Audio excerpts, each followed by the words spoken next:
Hey everyone, welcome back. If the Slack app is not opening on your computer, maybe it won't launch, stays stuck on a blank screen, or closes immediately. Don't worry.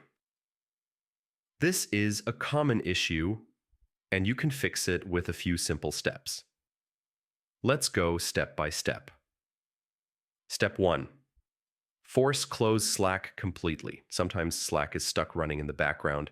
Press Ctrl plus Shift plus Escape to open Task Manager. Find Slack in the list, click it, and choose End Task. Then try opening Slack again. Step 2. Restart your computer. A simple restart can fix temporary system glitches that stop apps from opening. After rebooting, launch Slack before opening too many other programs. Step 3. Clear Slack cache files. Corrupted cache is one of the main causes. Press Windows plus R, type %appdata%\slack, delete everything inside that folder. These are temporary files only. Now open Slack again. Step 4. Run Slack as administrator. Right-click the Slack icon and choose Run as Administrator.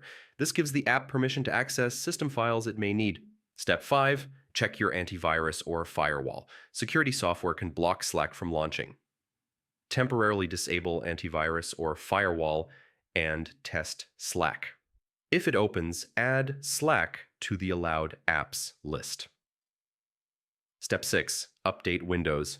Outdated Windows components can cause app launch failures. Go to Settings, arrow Windows Update, and install any pending updates. Step 7. Reinstall Slack, final fix. If nothing works, uninstall Slack from Control Panel, restart your PC, and download the latest version from Slack's official website. A fresh install fixes deep errors. Most Slack opening problems come from cache corruption, permission issues, or system conflicts, and these steps solve nearly all of them. Try them one by one, and Slack should open normally again. See you in the next guide.